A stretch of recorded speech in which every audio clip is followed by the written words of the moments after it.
Marcia, would you like to show us any of your favorite? Well, that where religion is, right in that little spot. It's in the empty brain and the full brain, the paradox of it all. Huh? Anything you want to talk about? Vern, let's talk about the physiological aspects. I know that you're a medical doctor, and also you talked. I taught neuro. Yes, I am board certified in neurology. That's right. So you taught, and you talk frequently of physiology. Before you get into physiology, just let me make this one comment and demonstration. I tell my students that, I think it's important when you exercise your spirituality, your religion, that you don't leave your brain outside and go in. Yeah. I think sometimes that seems to be the problem. On the other hand, I don't think you should be so open that your brains fall out either. Yeah. So I think there's that combination or this balance of saying, well, what's a reasonable way to approach the subject of religion? In our classes, we're looking at what is healthy religion, what is healthy spirituality. Is there a difference between religion and spirituality? Well, I think that, here we're almost getting into a definition of religion, that, we can look at religion as an ethical system, but there is much more. Religion deals with spiritual things and the supernatural. And of course, the culture and without that, also. I don't think you have a religion. Yeah, and the cultural aspects too. Well, yeah, the cultural and social are very important. But, there are many cultural and social experiences in life. But religion, I think, has the element of spirituality and belief in the supernatural. And hence, that is really quite a different paradigm from science. Now, do you think science and religion have some areas to share? And also, I don't want to let this question escape me, to have you address the issue of, are we wired for God? Do you think that certain people have, I talked to some individuals, and they felt this sense of spirituality when they were very young, as if, somehow they just had it within them. And you talk to other people, they've gone to church, synagogue, temple, and they just don't want anything to have to do with it. So I suspect the model we use is the biopsychosocial spiritual model. I suspect that there's something to do with the wiring to some degree. I think we're absolutely hardwired to be religious. Some experiments come to my mind. If you take, this is a very famous experiment, you take a puppet of a crocodile and a little mouse, and the crocodile eats the mouse. And then you ask little kids, very, very young kids, now, does the mouse, does it eat? Does it sleep? Does it poop? Does it miss its mommy? Oh yeah. They attribute a whole group of abstract things to the mouse, even though they know the body's dead. And it gets into this whole notion of, in literature, that body and soul are separate.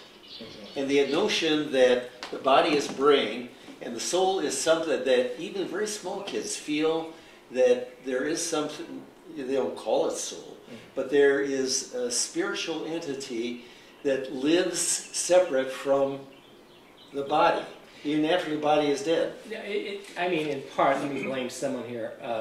Descartes, when he makes the statement, I think, therefore I am, maybe the spiritual people would put it in the opposite way. I am, therefore I think. And what is that I amness? I guess in the Hebrew Bible, the I amness is there with Moses and asking, who are you? I am that I am. And even Jesus making the claim of the I amness. Do you think there's something I am the way, the truth, the life. The I, yes, that's really, what is the I? I think maybe while we're alive we can define that, but see, the notion of an I, that not an I, my personal identity, existing after the brain dies, implies the idea that there's something, that mind is quite separate from body, or that something, my soul, my spirit, is quite separate from. And there are a number of other experiments, you know, like a little crocodile eating a mouse, that indicate that very young kids begin to believe that well, one thing I read, a little kid, dad says, "You got to go to sleep now." It says, "You can make me go to bed, but you can't make my mind sleep." That's true. That's true. I mean, that mind is always going. It's a dualism, that you can make my body do something, but there's part of me that is free, and the spirit. Well, do you think, speaking of the body, that the body carries a kind of pain to it? Eckhart Tolle talks about the pain body. Do you think unconscious issues somehow are part of the body in some ways, and they come up symbolically through dreams and through other sorts of things, or someone reacts to a situation, they're really reacting to some unconscious material like Freud talked about, or not? Oh, yeah, I personally believe Freud and Jung were two of the great myth makers of the last century, and that's not poo-pooing them. I think they also brought a lot of good stuff, but a lot of stuff they talked about. But I really think that I think there is an unconscious. But there again, it's back to the old idea that behind every crooked thought there's a crooked molecule. That something here is happening in the electrochemistry, this wonderful structure, that creates all of these moods.